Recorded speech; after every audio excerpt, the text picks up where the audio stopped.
আসন্ন কোরবানির ঈদকে সামনে রেখে পাবনার বিভিন্ন পশুর হাটে বেচাকেনা শুরু হলেও এখনও পুরোপুরি জমে ওঠেনি। হাটে বিক্রেতাদের উপস্থিতি বাড়লেও তুলনামূলক কম ক্রেতা থাকায় অনেক জায়গায় নেই কাঙ্ক্ষিত প্রাণচাঞ্চল্য। জেলার বিভিন্ন হাট ঘুরে দেখা গেছে খামারিরা ইতিমধ্যে গরু ও ছাগল নিয়ে হাটে আসতে শুরু করেছেন, তবে ক্রেতার উপস্থিতি এখনও সীমিত। অনেকেই পশু আগে কিনে রাখার ঝামেলা এড়াতে ঈদের 1-2 দিন আগে হাটে আসার পরিকল্পনা করছেন, ফলে এখনো বড় ধরনের বেচাকেনা শুরু হয়নি। ব্যবসায়ী ও খামারিরা মনে করছেন শেষ মুহূর্তেই জমে উঠবে কেনাবেচা। গরু বেচা কিনা নাই, তাছাই কবি না, শ্বশুর কবি না, তাওই কবি না, সম্বন্ধ কিছুই কয় না।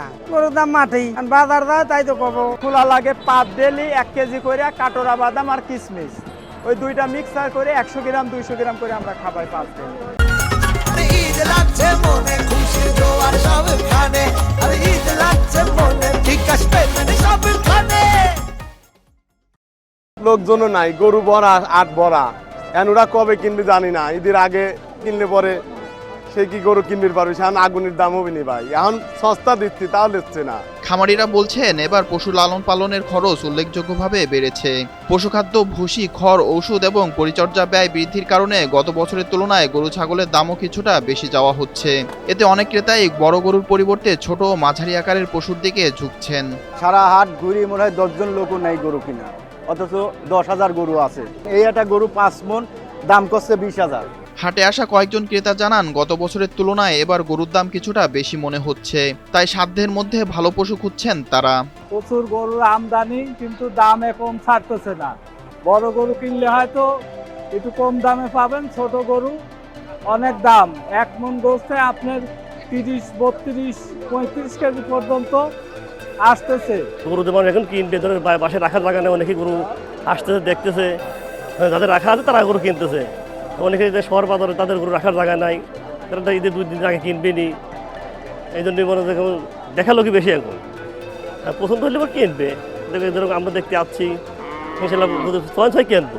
এবার পাবনার পশুর হাটে এখন পর্যন্ত বড় আকর্ষণ বা আলোচিত কোনো বিশাল আকৃতির গরুর দেখা মেলেনি। নেই উট কিংবা দুম্বাও। অন্যান্য বছরের মতো তারকা পশু না থাকায় দর্শনার্থীদের আগ্রহ তুলনামূলক কম বলে জানিয়েছেন ব্যবসায়ীরা। প্রতি বছর হাট সুষ্ঠুভাবে পরিচালিত হয়ে আসতেছে, এবছরও চালু হয়েছে, কিন্তু এখন দেখা যাচ্ছে প্রতি বছরের মতো এবছর এখনো গরুর বা ছাগলের সমাগত হয়ে ওঠেনি। তবে আশা করতেছি মানুষ গরু ছাগল কিনে বাসায় রাখার জায়গার অভাবে এখনো তারা কেনার জন্য প্রস্তুত হয়নি, তবে আগামীতে প্রস্তুত হবে এবং পর্যাপ্ত গরু আমাদের বাংলাদেশের নিজস্ব খামারিদের হাতে রয়েছে। একটু সামনে এগিয়ে গেলেই সামনে সমাগত হবে ইনশাআল্লাহ, আশা করতেছি। ঈদ লাগছে মনে খুশি জোয়ার সবখানে, আর ঈদ লাগছে মনে বিকাশ পেমেন্ট সবখানে।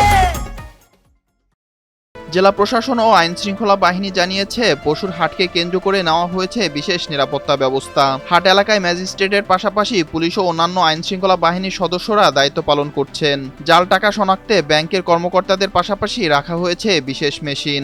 এছাড়া চুরি ছিনতাই প্রতিরোধ এবং যানজট নিয়ন্ত্রণেও প্রশাসন তৎপর রয়েছে। সোনালী ব্যাংকের মাধ্যমে এবং সরকারি ব্যাংকের মাধ্যমে গরুর বাজারে যাতে করে আপনার জাল টাকা চিহ্নিত করা যায়, এবং সেই ক্ষেত্রে আমাদের আইন শৃঙ্খলা বাহিনী সহ গোয়েন্দা সংস্থা যারা রয়েছে তারাও কাজ করবে, যাতে করে সাধারণ ব্যবসায়ী বা সাধারণ যারা গরুর এবং ছাগল বিক্রেতা থাকবে যাতে তারা প্রতারিত না হয়, সেই ধরনের ব্যবস্থা সরকার থেকে নির্দেশনা রয়েছে। ব্যাংকের মাধ্যমে এটি নিশ্চিত করা হবে জেলায়। সংশ্লিষ্টরা আশা করছেন ঈদ যত ঘনিয়ে আসবে ততই বাড়বে ক্রেতাদের উপস্থিতি। শেষ মুহূর্তে বেচাকেনা বাড়ার সঙ্গে সঙ্গে পাবনার পশুর হাটগুলো ফিরে পাবে জমজমাট পরিবেশ।